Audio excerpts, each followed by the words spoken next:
Hi everyone, Rob here, welcome to another video. Today I'm going to be reviewing the album Dark Matter by Pearl Jam. But before we get into that, if you're new to my channel and you haven't already subscribed, please hit the subscribe button now. If you could also like, comment and hit the notification bell, it really supports my channel and I greatly appreciate it. Okay, so Dark Matter by Pearl Jam. It's their 12th studio album and it was released on the 19th of April 2024 through Monkey Wrench Records. If you're not familiar, Monkey Wrench Records is Pearl Jam's own personal record label. So this is the first album from the band in 4 years since Gigaton was released in March of 2020. The album was produced by Andrew Watt, who's worked with the Rolling Stones, Ozzy Osbourne, Eddie Vedder. Production sounds modern and fresh. In terms of the artistic direction of the album, you can see there it's very much on the astronomy side of things. It's a nice black cover with what seems to be stars shooting through the galaxy. As we get into the liner notes now, I'll just read some of the credits and then we'll jump into a song by song analysis. So Jeff Ament on guitar, bass and baritone guitar.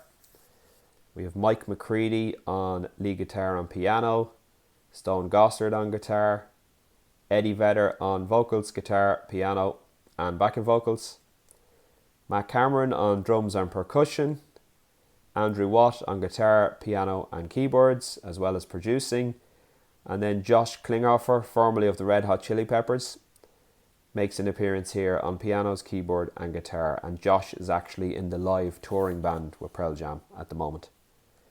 All songs written by Vedder, Ament, Gossard, McCready, Cameron and Watt. So that's a key thing that Andrew Watt does. When he works with an artist, he doesn't just produce the album, he actually gets involved in the songwriting process. And we've seen that with Ozzy Osbourne, seen that with the stuff he did with Eddie Vedder, and of course the stuff with the Rolling Stones. You can clearly see that Andrew's been involved in the songwriting process on a lot of these songs, and I'll run into that in a bit more detail. So there's one song here, Something Special, which also has a writing credit from Josh Klinghoffer, which is interesting to see there.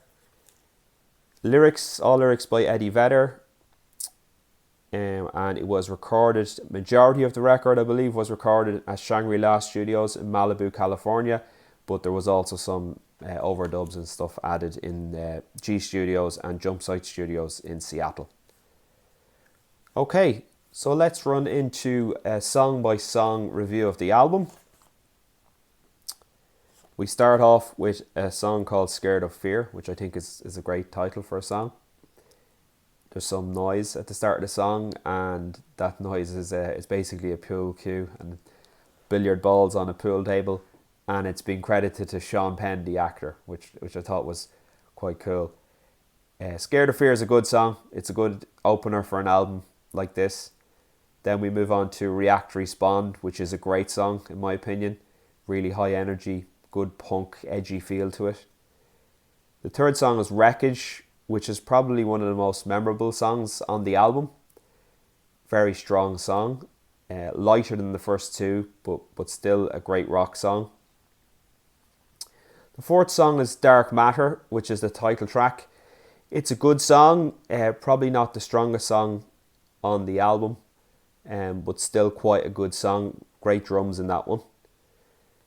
Number 5 is Won't Tell, and to my ears this had a very heavy U2 influence, and the latter half of this song, it sounds to me like Josh is playing a lot on this one. Number 6 is called Upper Hand. It has an epic introduction. It's a decent song, but Mike McCready steals the show on this one. His lead guitar work is absolutely amazing. So if you get a chance, check that one out. Upper Hand. The next one is Waiting for Stevie. A good song. This one reminds me of Alive from the album 10. And the reason it reminds me of Alive is not that it sounds like Alive. It sounds nothing like it. But halfway through the song, Mike McCready starts a guitar solo. And that's basically from halfway through the song to the end of the song. It's this blistering guitar solo from Mike McCready. So I would recommend you give that one a listen if you like lead guitar and all that type of stuff from Mike McCready. Number 8 is a song called Running, which to my ears sounds like a punk rock song really. Probably wouldn't be out of place on Vitalogy, even though the production on Vitalogy I know was sparse. It was a edgier, rougher album. But this song would fit in there, different production style, but along that style of energy. Song number 9 is the song that's co-written, the only song that's co-written with Josh Klinghoffer. To me, sounds like a song that was left over from the Eddie Vedder Earthlings sessions and has made its way onto this album. Not the strongest song on the album, but still quite good. Number 10 is Got to Give. It's not a bad song. It sounds like filler to me, to be honest. I think there's much stronger songs on the album.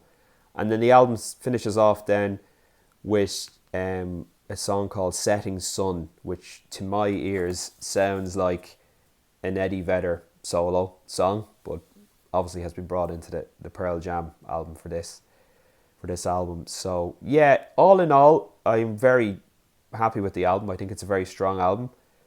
Probably not in their top 5, but certainly will be one of their better albums in the last few years.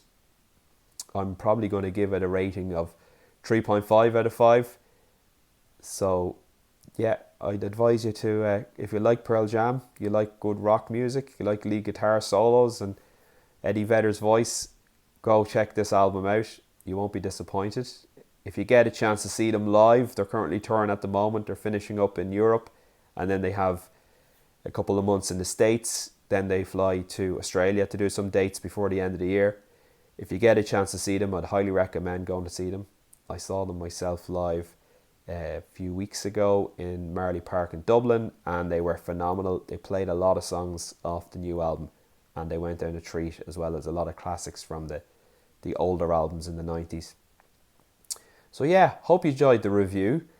If you keep an eye on my channel, you'll be able to see more reviews like this coming up in the future. So thanks very much, and you'll see me on the next video.